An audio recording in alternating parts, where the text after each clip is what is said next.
Oke ya, Eh, saya lanjutkan sedikit supaya lebih clear ya.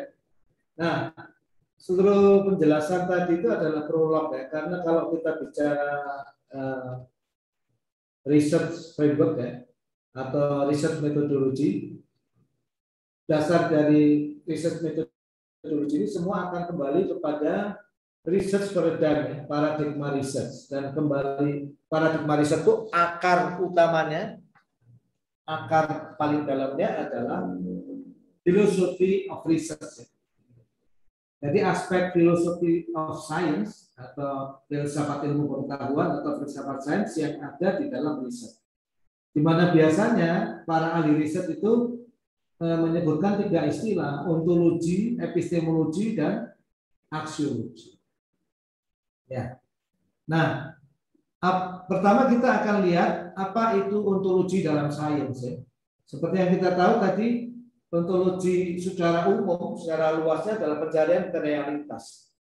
Dan kegiatan saintifik itu sendiri seperti yang the frontier of science, misalnya kayak fisika murni, itu selalu bicara juga pencarian-pencarian ontologis ya, interpretasi ontologis dari fisika. Nah, namun dalam hal ini kita lebih mengerucut lagi ya, kita tidak melihat ontologi dalam scientific research atau ontologi dalam sains itu apa. Kembali kepada definisi kita bahwa sains itu mempunyai sifat logis dan empirik. Jadi kita membicarakan himpunan hal-hal yang bisa dibahas secara logis namun empirically testable. Ya, secara empirik bisa diuji. Ya, dan memang kita sudah tahu ya, kalau puisinya Khalil Gibran misalnya, atau puisinya Rabindranath Tagore itu bukan masuk dari sains ya. Kalau kita mengukur ke puisi itu indah atau enggak, biasanya kita datangnya ke komunitas sastra. Itu enggak ada alat ukurnya. Kenapa aku dari Khairil Anwar itu demikian menghentak? Nah, ini bukan bagian dari sains. Tapi kalau misalnya apakah obat yang diklaim sebagai obat vaksin, obat COVID ini terbaru itu adalah efektif atau enggak, itu merupakan bagian dari sains. Nah, jadi karena sains itu basically selain logis, dia itu harus dekat dengan hal-hal yang terindra. Artinya saya tidak mengatakan mutlak harus terindra. Empirically testable itu paling enggak ada sebuah cara untuk mengambil data dari hal yang terindra untuk digunakan sebagai alat uji. Ya, kita sudah belajar bahwa alat uji ini bukan untuk membenarkan sains, tapi untuk menguji apakah sains itu kuat enggak terhadap falsifikasi. Ya. Nah, jadi sains itu secara by definition dia harus dekat dengan hal-hal yang terindra. Ya, karena itu dunia sains itu tidak membicarakan ranah yang mutlak ya, yang imaterial, yang absolut ya. Selalu ada batas sains ya.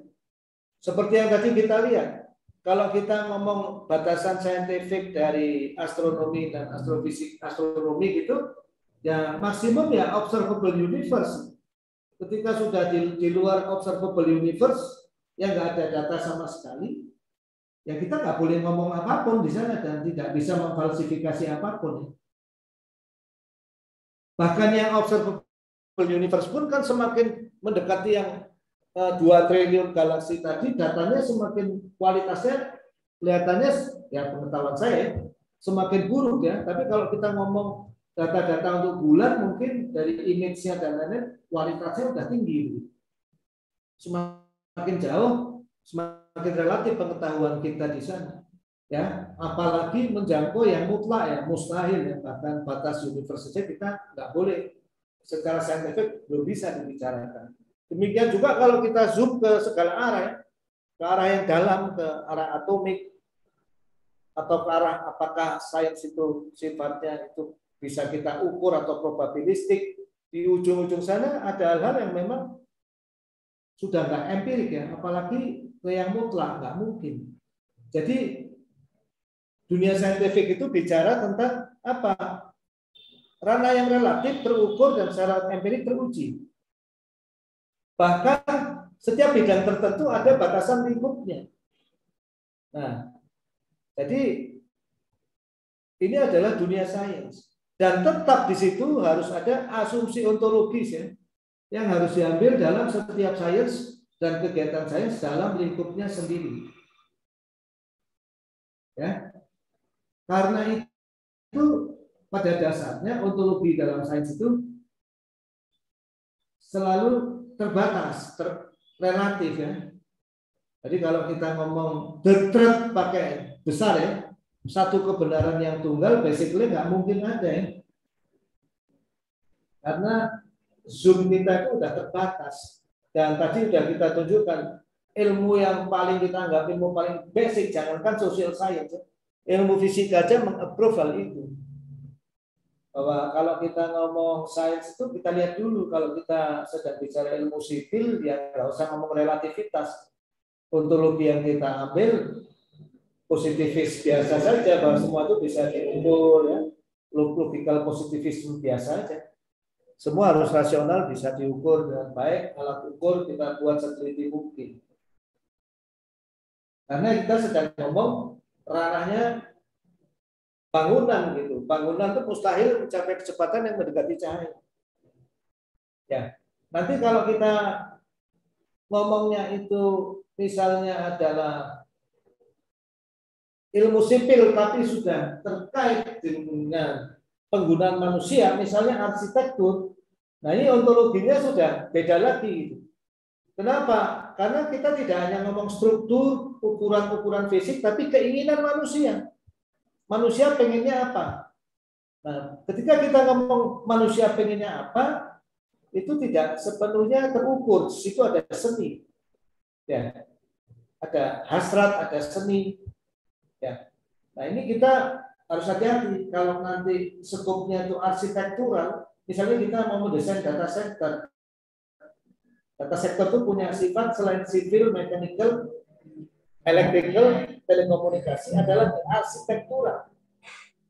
Karena data center ujung-ujungnya harus dikunjungi manusia juga. Jadi dia harus nyaman.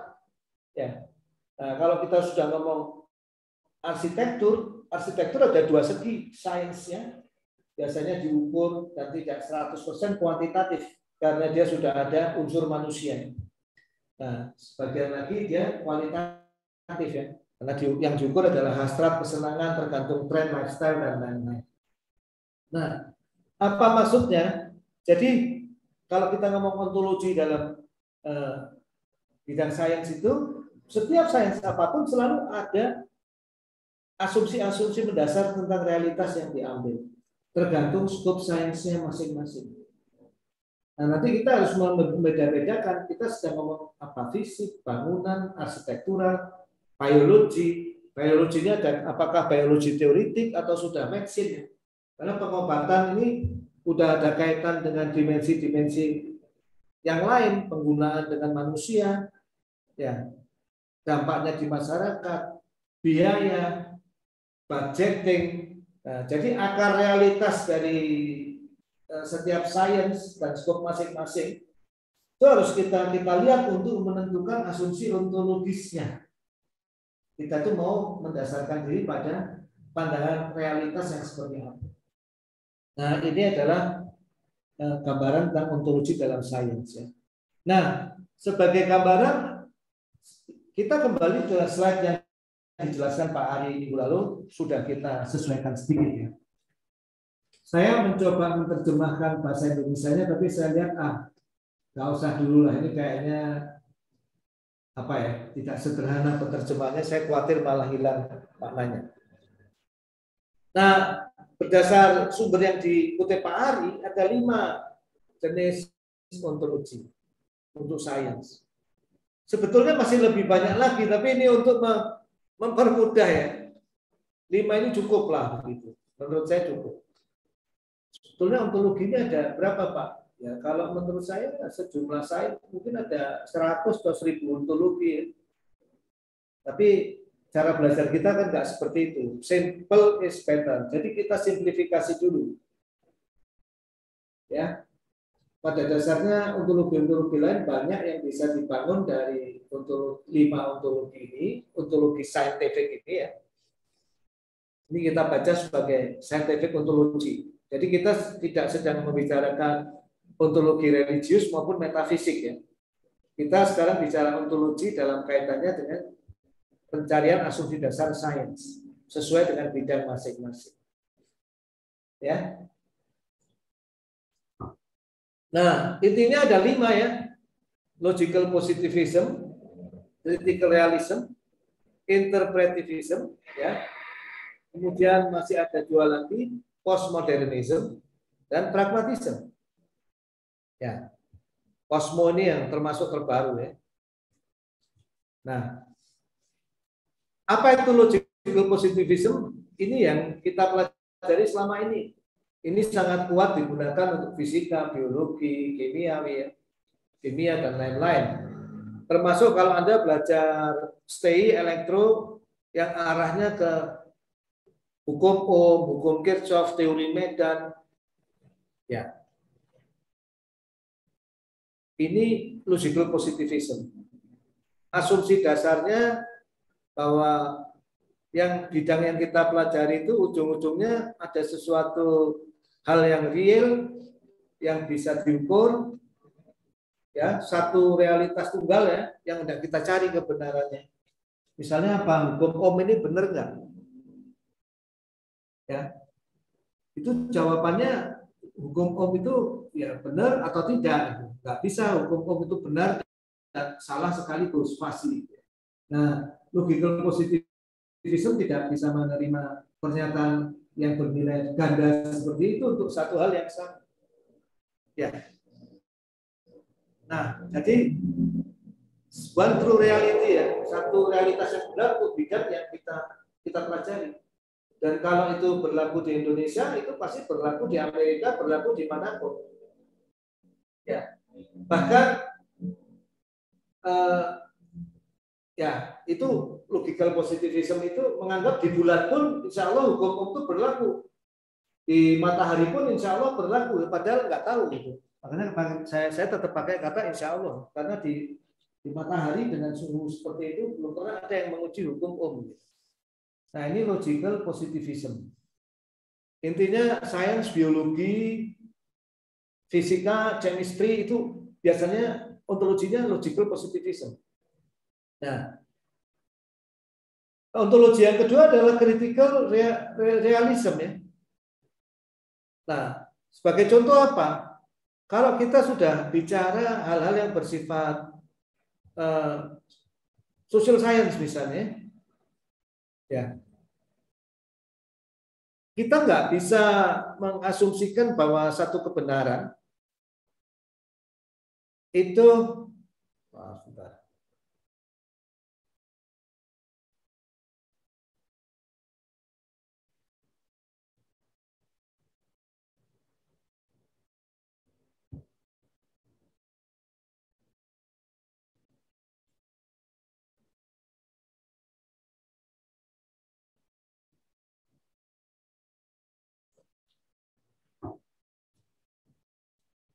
satu kebenaran itu mutlak gitu. Tapi bahwa ada realitas-realitas tertentu, misalnya realitas historis ya, itu sangat sulit ya dilepaskan dari konteks sejarahnya. Ya, misalnya kita bicara sejarah Gajah Mada gitu. Gajah Mada itu sekarang ditafsirkan sebagai seorang nasionalis. Nah, kita membaca teks sejarah itu dalam konteks nasionalisme. Makanya di sini disebut aksiologinya ini value laden research, bahwa riset itu selalu tergantung nilai-nilai. Ya. Semua teks yang ada ini harus kita lihat ya, konteks sejarahnya ditulis seperti apa. Nah, tapi critical realism itu masih percaya ada sebuah realitas yang eksternal dan independen. Ya. Tapi tidak bisa benar-benar disebut realitas itu bisa muncul di kita itu apa namanya, murni objektif. Nah, maka kita yang dilakukan adalah melakukan studi kritis. Benarkah kata nasionalisme itu ada di zaman Gajah Mada? Dicek di kamus-kamus zaman Gajah Mada. Ternyata nasionalisme itu mulai munculnya kapan? Ya, di studi historis seperti itu. Nah, jadi sebetulnya semangat Sumpah Palapa itu apa? Nah, maka di situ researcher dalam ontologi critical realism itu, researcher itu berusaha ya seperti studi-studi sejarah itu meminimisasi bias dan error. Jadi semua dokumen yang masuk ke kita ini kita curigai ada errornya. Nah, dalam studi-studi sains sejarah, studi-studi sains sosial, hampir semua teks yang ada itu bias, terkena bias dari nilai-nilai dari researcher. Nah, makanya kita membaca seluruh teks, membaca seluruh pernyataan scientific dalam social science, dalam historical, studi-studi historik itu harus dengan kacamata kritis. Ya, kacamata kritis, dan tugas dari researcher di situ adalah meminimisasi bias, meminimisasi error. Jadi semua sumber-sumber saintifik yang lalu tentang hal itu harus kita kaji ulang. Ya. Di sini bisa disebutkan tipikal metodologinya retroduktif ya, retroduktif. Jadi harus dikaji secara dalam. Ya, analisa situasinya itu, teori-teori yang ada itu sebetulnya apa, sejarah kemunculannya seperti apa, dan lain-lain.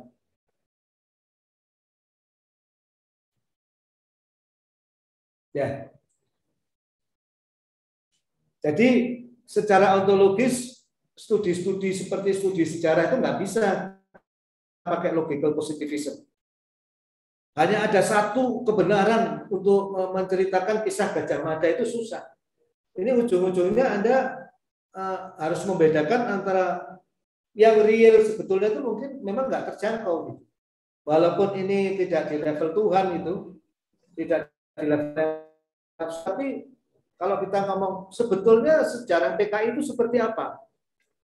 Nah, maka kita harus siap bahwa seluruh fakta saintifik yang kita kumpulkan setelah studi kritis itu ujung-ujungnya ada beberapa teori. Nanti mana yang masuk akal? Ya. Dari sisi epistemologi maka ini disebut akan menghasilkan epistemological relativism. Ya. Fakta-fakta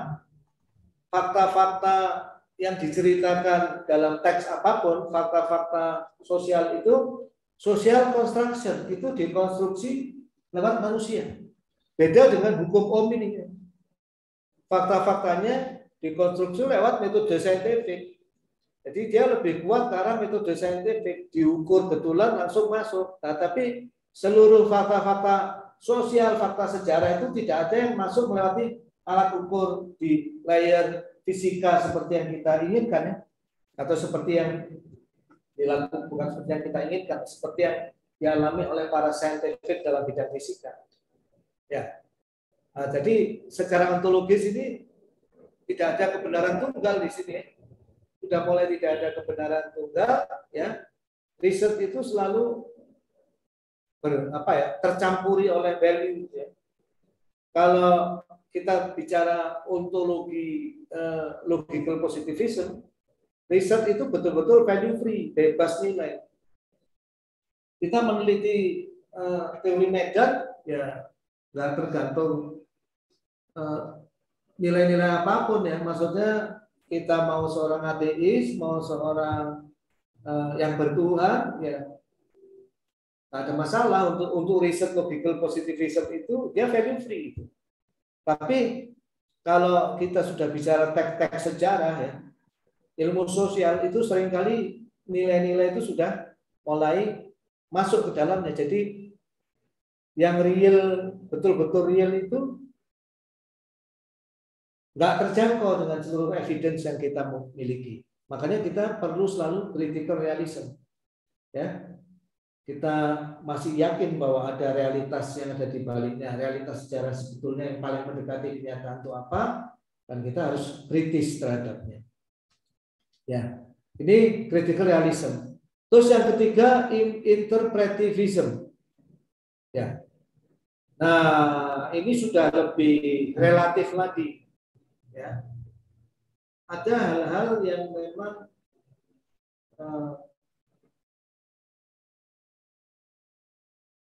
jadi realitas itu, teori ontologinya itu begini, Pak.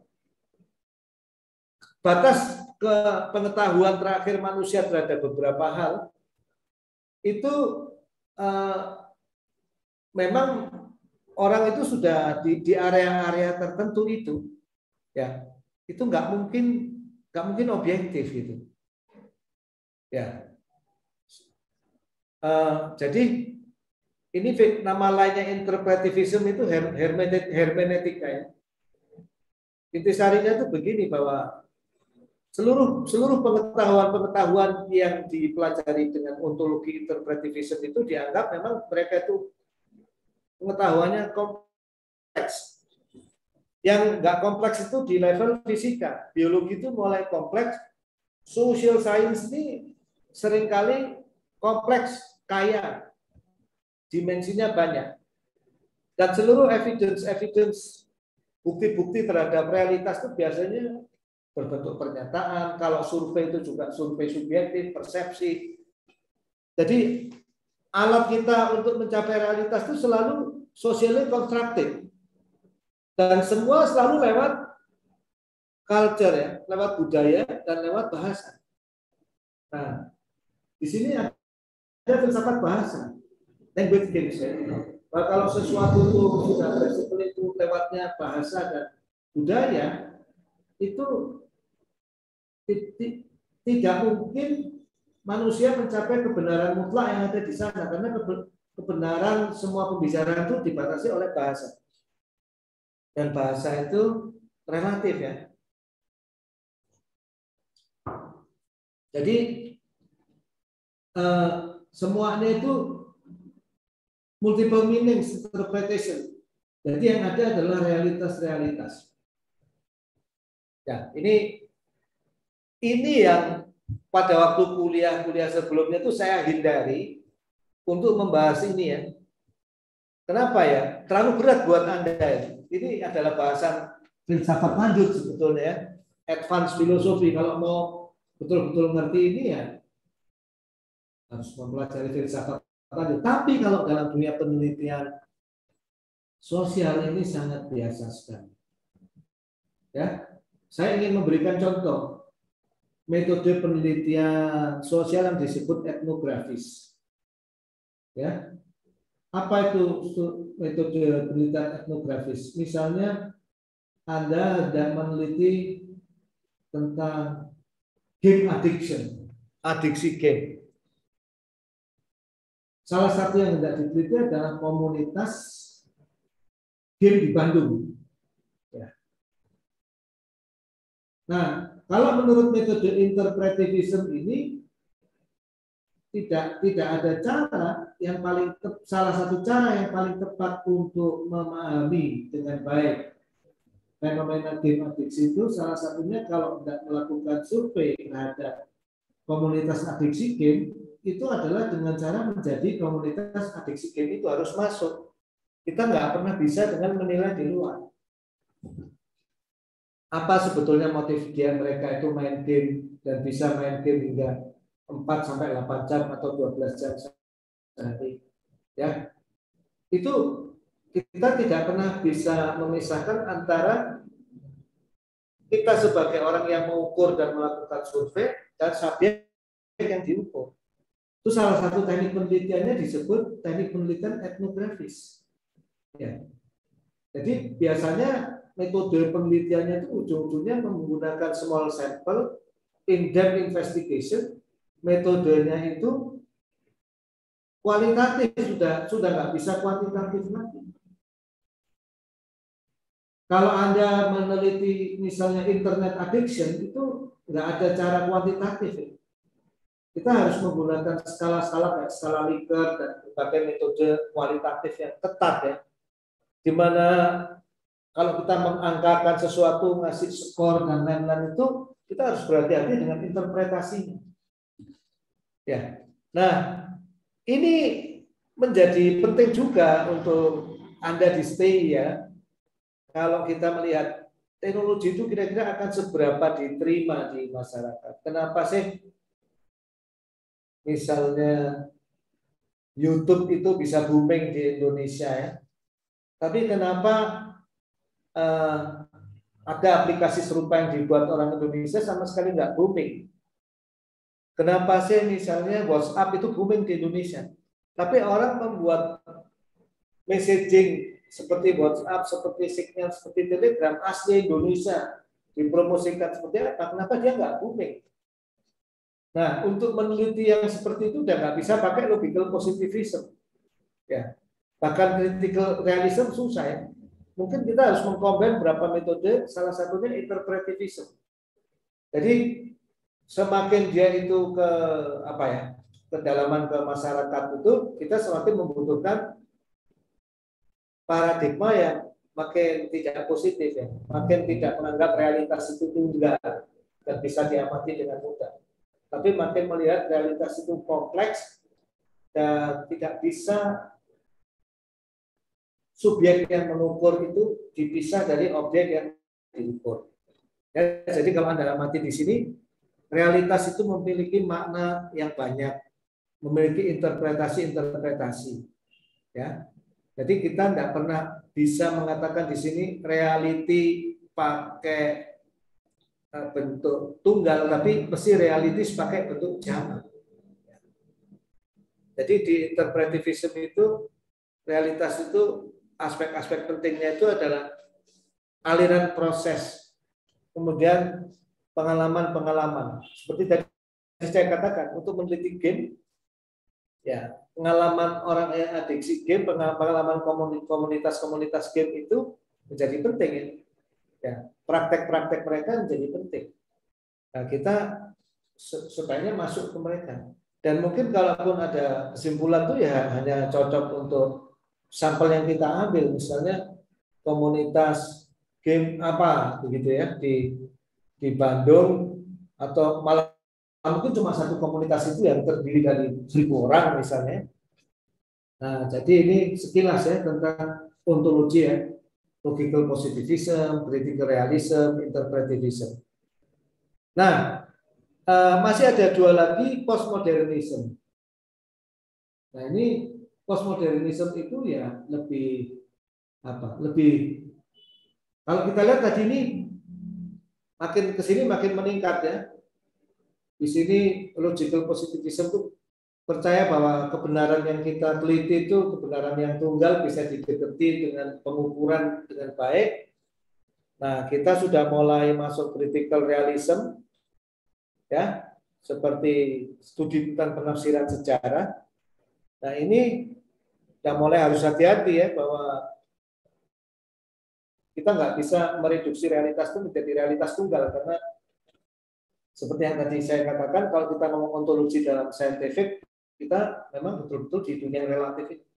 Kita nggak sedang membicarakan ontologi dalam arti metafisik dan dalam arti agama yang arahnya ke yang ilahi, tapi kita bicara ontologi realitas dalam arti yang kita lihat, yang dekat dengan hal-hal yang empirically testable. Nah, ternyata yang betul-betul empirically testable untuk menuju satu kebenaran tunggal untuk satu subjek yang kita teliti ya logical positivism. Semakin ke sini semakin relatif ya.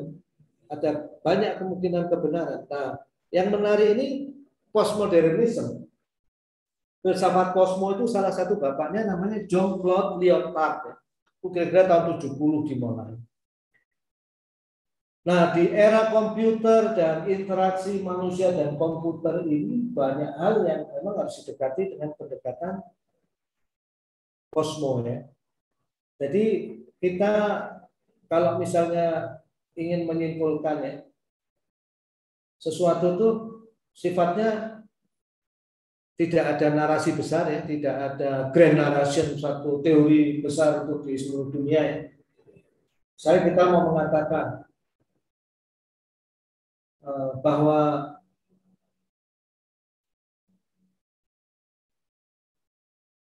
era 4.0 itu berdampak positif ke ekonomi.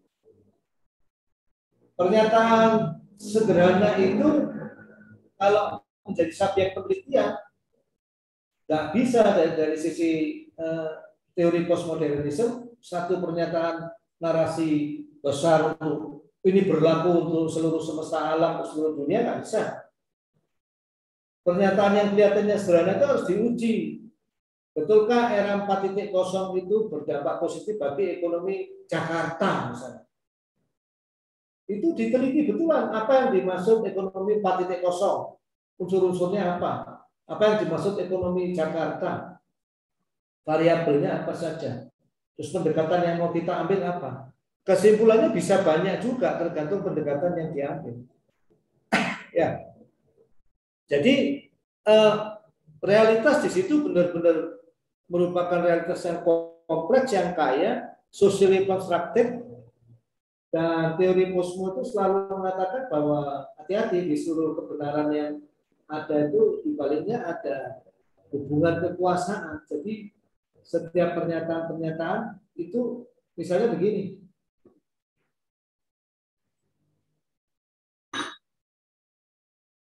Bahwa mau nggak mau kita itu harus masuk ke big data. Nah, pernyataan itu kalau dalam pandangan posmo itu dicurigai.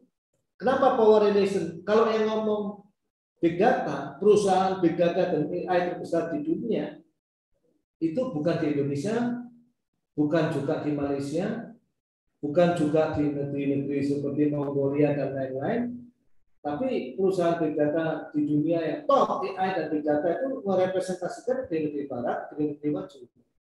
Nah, dalam pandangan ontologis postmodernisme, pernyataan-pernyataan seperti itu harus kita curigai sebagai hasil dari relasi kekuasaan. Nah, kita nggak boleh membeo ya. Wah, nanti kita akan jadi korban kekuasaan. Artinya kita masuk ke dunia big data, ujung-ujungnya Indonesia tergantung 100% ke Google, tergantung 100% ke Facebook, tergantung 100% ke kelompok-kelompok besar di dunia. Ya. Jadi harus kita breakdown ya, kita teliti ya. Apa yang disebut kebenaran itu belum tentu benar. Di dalamnya ada selalu ada power relations. Itu kalau menurut ontologi postmodernisme. Ya. Jadi semua makna harus disingkat, interpretasinya apa, ya. Kemudian orang-orang yang diam itu yang tidak mengemukakan pandangan itu juga harus diajak ngomong. Kalau kita mengatakan big data itu akan memajukan ekonomi bangsa ya, nah, itu ekonomi yang mana? Gitu. Biasanya yang science itu yang mana? Kelompok orang-orang miskin ya. Orang-orang yang terpinggirkan. Mereka nggak tahu big data itu apa. Karena kan harus kita jelaskan. Jadi nanti bisa jadi penelitian itu menolak ya bahwa ternyata big data nggak memajukan ekonomi bangsa. Bisa jadi merevisi. Oh, big data yang ditafsirkan dengan seperti ini, diterapkan seperti ini, bisa memajukan ekonomi kelompok nelayan misalnya. Caranya gini. Jadi biasanya studi posmo itu menolak studi yang luas-luas, tapi dia membagi menjadi narasi kecil-kecil. Komputer itu sangat bermanfaat untuk memajukan perusahaan. Itu juga di-breakdown. Komputer yang mana, aplikasi yang mana. Aplikasi itu nanti diukur mana yang betul-betul bermanfaat, mana yang tidak bermanfaat. Nah, jadi itu gambarannya postmodernisme. Jadi dia memang penelitian-penelitian dalam desain sains itu banyak banget posmo ya, karena ada kalau bicara manfaat sebuah alat harus hati-hati. Kalau ujung manfaat itu Anda memanfaatkan untuk kelompok tertentu, misalnya Anda menciptakan gadget untuk membantu orang tunarungu. Nah, itu harus betul-betul berhati-hati ya. Men-set up gadget itu fungsinya dari awal, surveinya, ngobrol dengan mereka, dan lain-lain. Jadi, metode verifikasi atau falsifikasi saintifik yang harus dilakukan itu jauh lebih kreatif, jauh lebih humanis ketimbang Anda melakukan penelitian di bidang fisika, biologi, kimia, kemudian teori mekanik dan lain-lain. Di sini banyak sekali para engineer kita yang gagal karena mereka belum memahami gitu bahwa ilmu itu sebetulnya lebih banyak di warung kopi ya, kalau kita sedang membuat sistem IT untuk orang-orang kopi. Ya. Kalau kita membuat marketplace untuk orang-orang jualan komputer dan orang-orang jualan handphone, ya, paling bagus kita itu bergabung dengan orang-orang yang jualan komputer di BEC, orang-orang jualan komputer second hand di mana, atau di lapak-lapak mobile phone misalnya di Tegalega, gitu ya. Anda harus ngobrol, mereka itu butuh aplikasi yang seperti apa, sebelum nanti menjadi sebuah metodologi yang betul-betul bisa diverifikasi. Dan kita harus menghindari membersihkan dari seluruh aspek-aspek yang socially constructed through power relation yang dikuasai oleh para penguasa itu untuk menyingkap kebenaran-kebenaran kecil yang ada di hal-hal yang tidak kita teliti. Jadi itu adalah postmodernism. Ya. Nah kemudian yang terakhir itu ontologi pragmatisme, itu kompleks res eksternal. Ini pragmatisme itu sudah sering kita pelajari dulu. Epistemologinya adalah teori kebenaran pragmatik. Nah, makanya waktu kita ajarkan dulu ya, supaya nggak rumit, kita sudah mengajarkan teori kebenaran konsistensi dan korespondensi, itu logical positivism. Ya. Masih ada 4 teori kebenaran kan? Apa aja? Masih ingat nggak? Konsistensi, korespondensi. Nah, berikutnya adalah pragmatik ya, teori kebenaran pragmatik. Itu mencerminkan ontologi yang kelima ini, bahwa apa sih yang paling real yang dituju oleh penelitian itu adalah manfaat gitu. Realitas yang kita tuju dari seluruh upaya penelitian kita untuk subjek-subjek tertentu itu adalah dia bisa digunakan dengan baik oleh manusia. Jadi realitas itu apa? Kenyataan dalam penelitian-penelitian seperti pembuatan handphone atau algoritma data science untuk mencegah CEN ya, atau algoritma data science untuk mencegah fraud. Itu adalah konsekuensi praktis dari gagasan itu. Nah, itu harus diteliti prosesnya detailnya seperti apa, people process technology. Di sini proses experience praktisnya kayak apa. Nah, terus semuanya nanti diukur performansi data science dari nilai kebenaran pragmatiknya, practical meaning-nya. Ya, seberapa dia menguntungkan bisnis, seberapa dia itu misalnya bisa melawan fraud. Ya. Nanti mana teori yang benar, mana framework yang benar, mana pendekatan yang benar, itu tidak tunggal. Bisa macam-macam pendekatan, yang penting tujuannya tercapai. Ya, jadi sebuah riset itu betul-betul value driven. Nah, dikaitkan dengan teori kebenaran kita, yang pertama teori kebenaran konsistensi itu berlaku sebagai epistemologi untuk semua ontologi ini ya. Semua aliran filsafat untuk riset scientific ini. Logical positivism, critical realism, interpretivism, kosmo maupun pragmatisme itu teori kebenaran konsistensi berlaku semua. Nah, teori kebenaran correspondence itu terutama untuk logical positivism ini. Teori kebenaran pragmatisme itu terutama untuk yang pragmatisme ini. Nah, untuk yang kedua, tiga, empat itu, boleh dikata teori kebenaran utamanya adalah konsensus, ya, konsensus. Walaupun sebetulnya nanti di logical positivism di semua aliran itu sebetulnya semua dipakai ya, teori kebenaran korespondensi, konsensus maupun pragmatisme. Tapi terutama ya kalau sudah ngomong critical realism, interpretivism, dan kosmo itu banyak pakai teori kebenaran konsensus. Nah, ini yang hendak saya sampaikan ya, supaya Anda ada gambaran. Tabel ini hubungannya sama kuliah kita yang lalu seperti apa. Jadi kalau Anda baca logical positivism, itu kalau kuliah kita yang lalu kira-kira ini teori kebenaran yang dipakainya adalah konsistensi sama koherensi. Kalau pragmatisme adalah konsistensi dan pragmatisme. Yang critical realism, interpretivism, dan postmodernism itu mostly konsensus. Nah, kalau kita ngomong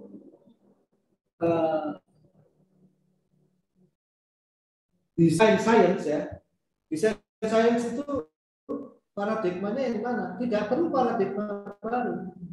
Sudah sangat masuk di sini ya. Ya kalau menurut saya terutama pragmatisme, tapi bisa digabung dengan kosmo.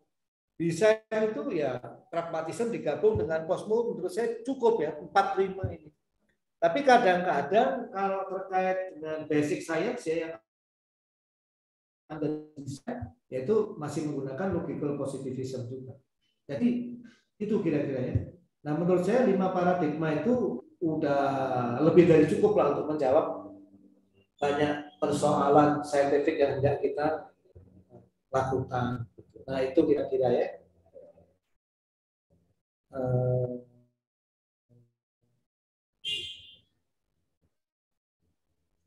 Silakan kalau mau ada yang bertanya sambil saya mencari sebuah slide lain.